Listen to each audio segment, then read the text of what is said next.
Yes, ప్రస్తుతానికి శవ రాజకీయం నడుస్తోంది ఏపీలో. ఎన్నికలు జరిగి 1 year లోపే చాలా చాలా విషయాలన్నీ హైలైట్ అవుతూ వస్తున్నాయి. మరి ఈ నేపథ్యంలో ప్రస్తుతానికి మనం డిబేట్ చేద్దాం. మనతో పాటు ఇవాళ స్టూడియోలో కోర్స్ జూమ్లో మల్లెల లింగారెడ్డి గారు, టీడీపీ మాజీ ఎమ్మెల్యే, అండ్ పాదయాత్ర వెంకటేశ్వర రెడ్డి గారు, వైసీపీ నుంచి వైసీపీ నాయకులుగా ఉన్నారు. ఉప్పాల లక్ష్మణ్ గారు అనలిస్ట్ మనకి అందుబాటులో ఉన్నారు. వీరితో మాట్లాడదాం. ముందుగా లింగారెడ్డి గారు, ఓకే, మొన్న జరిగినటువంటి ఈ 18వ తేదీన జరిగినటువంటి ఇష్యూకి సంబంధించి కూడా పల్నాడు పర్యటనలో జరిగిన ఇష్యూ అంతా మనకు తెలుసు. దానికి సంబంధించి వాళ్ళు చేస్తున్నటువంటి ఆరోపణలు అనుకోండి, లేకపోతే వాళ్ళు చెప్తున్న విషయాలు అనుకోండి, రీసెంట్గా అంబటి రాంబాబు గారు మాట్లాడిన మాటలు కూడా విన్నాం. ఏమనిపిస్తోంది ఓవరాల్గా ఈ ఇష్యూని ఎలా చూడాలంటే, ఒక మనిషి చనిపోయాడు సార్, మనిషి ఒక మానవత్వంతో ఆ మనిషి చనిపోయిన విషయాన్ని ఆలోచించి దాన్ని పట్టించుకోకుండా, కోర్స్ దాన్ని రాజకీయాలతో ముడిపెట్టకూడదు, అయినా అలాంటివన్నీ జరుగుతూ ఉన్నాయి. ఏం జరుగుతోంది అసలు, ఏం చెప్తారు ఓవరాల్ ఇష్యూ మీద? ఓకే అండి, మీకు లక్ష్మణ్ గారికి, వెంకటేశ్వర గారికి, వీక్షకులకి అందరూ కూడా నమస్కారం. ఎస్ సార్, మనం చూస్తున్నాం ఇప్పుడు వివేకానంద రెడ్డి గారు హత్య జరిగితే ఆ రోజు ఏం చెప్పినారు, గుండెపోటుతో చనిపోయాడని మొదలు చెప్పినారు. తర్వాత చంద్రబాబు నాయుడు గారు, ఆయన లోకేష్ గారు, తర్వాత బీటెక్ రవి, రాజనారాయణ రెడ్డి వాళ్ళు చంపించారని చెప్పినారు.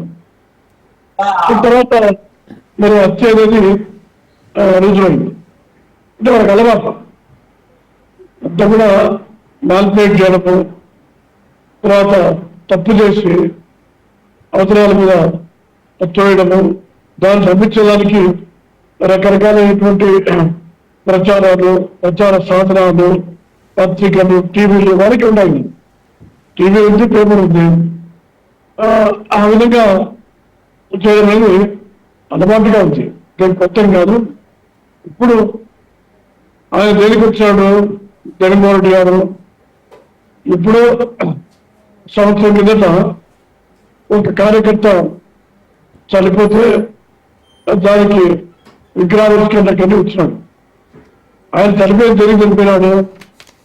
క్రికెట్ బెట్టింగ్ అని జగన్మోహన్ రెడ్డి గారు ముఖ్యమంత్రి అవుతారు, వైసీపీ ప్రభుత్వం వస్తారని చెప్పి అందరితో డబ్బులు వసూలు చేసి పందెం రాసి తెలుగుదేశం ప్రభుత్వం వచ్చిన తర్వాత ఆ పందెం డబ్బులు కట్టలేక మిగతా వాళ్ళందరూ కూడా ఒత్తిడి చేస్తే దానివల్ల చనిపోయినాడు. అంటే పందాలు కాల్చేటువంటి వ్యక్తి ఎటువంటి వ్యక్తి ఉంటారో మనందరూ తెలుసు. మరి అటువంటి వ్యక్తి కోసము ఆయన రావడం ఏంటి, విగ్రహావిష్కరణ చేయడం ఏంటి? మరి అదేనా ఆ పందాల కోసం చనిపోయాడు. ఇప్పుడు చనిపోయింది జగన్మోహన్ రెడ్డిని చూసేదానికో లేకపోతే ఆ కార్యక్రమంలో పాల్గొనడానికి కదా ఆ సింగరే వచ్చింది.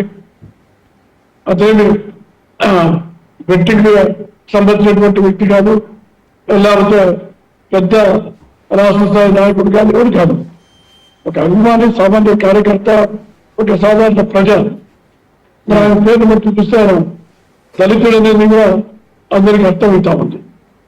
దీంతో ఒక బాధ్యతగా వాళ్ళ పార్టీ వాళ్ళు ఏమంటారు, డ్రైవర్కి సంబంధంగా జగన్మోహన్ రెడ్డి గారికి ఏం సంబంధం, మిగతా వాళ్ళకి ఏం సంబంధము, ప్రయాణికుల మీద కేసులు పెడతారని చెప్పి వాళ్ళు మాట్లాడుతున్నారు.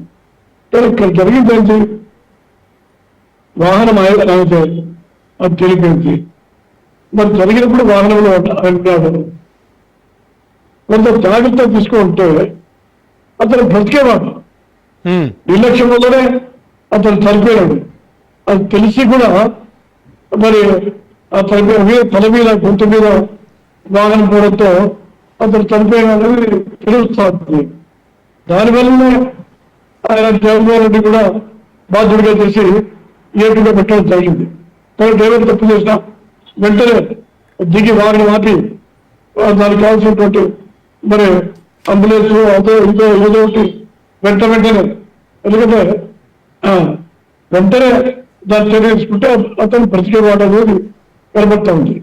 అది నిర్లక్ష్యం అనేది, మనిషి చనిపోయిన లెక్కలేకడం అనేది ఇవన్నీ స్పష్టంగా కనపడుతున్నాయి. మరి వాళ్ళ భార్య ఆ, ఆ, డ్రైవర్ పైన కానీ డ్రైవర్ పైన కానీ మిగతా సంబంధించినటువంటి వాళ్ళ పైన కంప్లైంట్ ఇచ్చింది. ఇప్పుడు ఏం చేశారు, అదే జగన్మోహన్ రెడ్డి గారి పైన కేసు లేకుండా ఉంటే, కేవలం డ్రైవర్ పైన కేసు ఉంటే అసలు ఆయన పలకరించే వాళ్ళమే ఉండదు. ఆ 10 లక్షల రూపాయలు ఇస్తారనేది తెలియదు. కేవలం ఆయన పైన కేసు వచ్చింది కాబట్టి ఆ 10 లక్షలు ఇస్తామని చెప్పి సాగు పెట్టి ఆమెను పిలిపించుకొని, లేదు నువ్వు కేసు రివర్స్ చేసి మాట్లాడు, అంబులెన్స్ లోనే చనిపోయినట్టు, దానికి కారణం తెలుగుదేశం వాళ్ళే అనేటువంటి చెప్పి ఆమె డబ్బు పెట్టు, దాంతో డబ్బులు ఇచ్చు భయపెట్టేదో చేశారు. కాబట్టి ఈరోజు అంబులెన్స్ లో ఏదో జరిగిపోతుందని చెప్పి ఆమె చెప్తా ఉంది. ఇంతకంటే అన్యాయం కాదు కదా. అదే బయటికి ఈ కేసును బయటికి తీసుకొని వచ్చి మరి పోలీసులు చెప్పి మాధ్యమాల ద్వారా తెలియకపోతే జగన్మోహన్ రెడ్డి గారు 10 లక్షలు ఇస్తారా, పిలిపించుకుంటారా? ఇవన్నీ కూడా మన ప్రజలు కూడా ఆలోచన చేస్తున్నారు. ఇది కేసులు నీటి వ్యాఖ్య దాంతో భాగంగా మ్యాన్పేట్ చేసిన దాంతో భాగంగా ఈరోజు మనం చూస్తున్నాం. అవినాష్ రెడ్డి గారి బయటేయడానికి ఎన్ని రకాలైన ఎత్తుగడలు వేస్తున్నారని చెప్పండి, ఎన్ని పిటిషన్లు వేస్తున్నారు, చివరికి సిబిఐ అధికారులు కూడా బెదిరిస్తున్నారు. మరి ఓకే